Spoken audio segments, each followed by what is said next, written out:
NSD এর পরীক্ষাগুলি যখন দিবেন লেভেলের, তখন ক্রাইটেরিয়া আছে পোস্ট টেক করার। যেমন এখানে বলে দেয় 250 মিলি পানির মধ্যে আপনাকে পোস্ট টেক করতে হবে। এখন 250 মিলি পানি কতটুকু? 1 গ্লাস। 1 গ্লাস।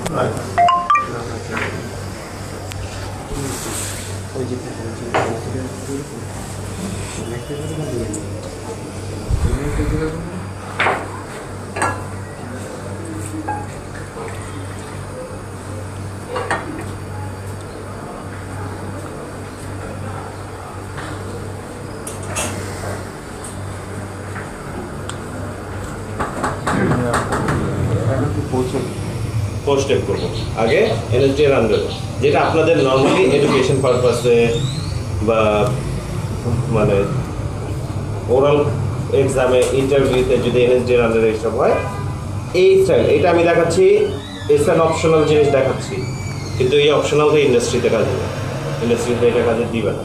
তো আপনাদেরকে দুইটা দেখাচ্ছি, কনফিউজ হবে না, দুইটা একটু ডিফারেন্ট। এইটা আপনাদের এডুকেশনাল পারপাসে যখনই কোশ্চেন হবে, এক্সাম হবে, সব কিছু আপনারা এটা করতে হবে। 250 মিলি পানির মধ্যে ভিনেগার অ্যাড করে ডিম করতে হবে। এখন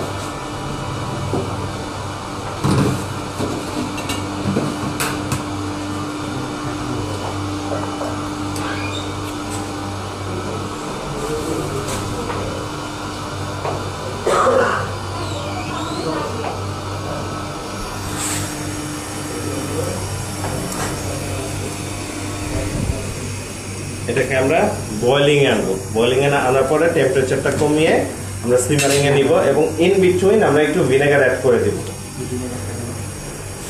এগ হোয়াইটটাকে কম্বাইন করে রাখার জন্য।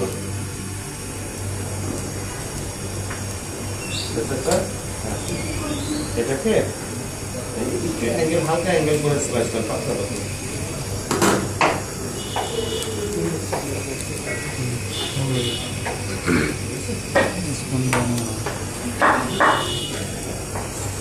আসছে না? এখন আমরা 1 টিস্পুনের মতো ভিনেগার দিয়ে দেব। 1 টিস্পুন ভিনেগার দিয়ে দিলাম। আমরা একটু কমায় দিব, এটা সিমারিং টেম্পারেচারে নিয়ে যাব। সিমারিং কোনটা? বয়লিং এর থেকে কম। এই যে দেখেন বয়লিং এর মতো, এটা নিচের থেকে বাবল দেখতেছি না আমরা, বয়লিং এর মতো কিন্তু উপরে ফাটতেছে না। That's called simmering temperature. আমি আরেকটু বাড়ায় ডিমটাকে আগে ছাড়বো।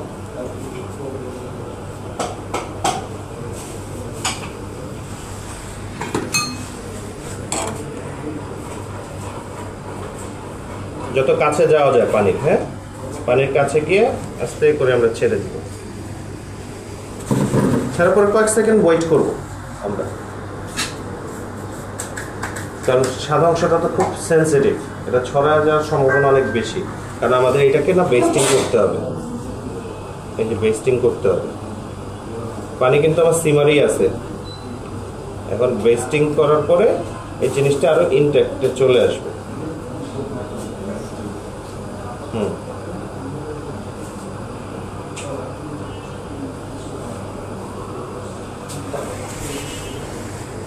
পোস্ট টেক সবসময় ফ্রিজের থেকে রেখে না করা ভালো, কারণ এতে কি হয়, সাদা অংশটা, পানির অংশটা কমে যায়, মানে ঘন হয়ে যায়। বাইরে থাকলে হয় কি, এই যে যেমন এটা বেশি ছড়ায় গেল না, এটা যদি ফ্রিজে থাকতো সাদা অংশটা, পানির অংশটা অন্তত অ্যাটলিস্ট ইনট্যাক্ট থাকতো।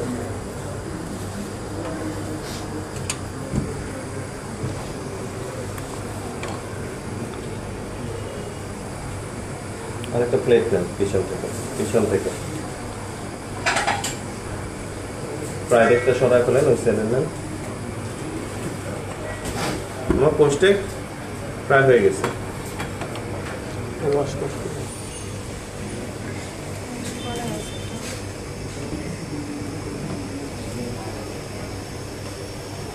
এটা আরো সুন্দর হওয়ার দরকার ছিল, এটা একটু রাউন্ড হয়ে সুন্দর হওয়ার দরকার ছিল।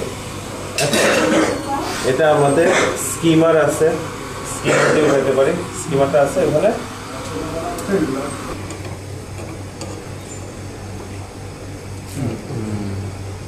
স্কিমার থাকলে ভালো হতো ওটা ভুল সমস্যা নেই। যে রাউন্ড শেপে ছোট ছোটোখাটো রাউন্ড শেপে তো ধরেন এটা এইভাবেই আসছে, তখন আমরা কি করব? চাকা সার্ভিং এর আগে আমরা একটু রাউন্ড শেপে হ্যাঁ রাউন্ড শেপে আনার চেষ্টা করব, হয় এইভাবে চাপা, না হলে এই যে ট্রিম করে। ঠিক আছে, এটা হলো পোস্টেক এডুকেশনাল পারপাস, রাইট।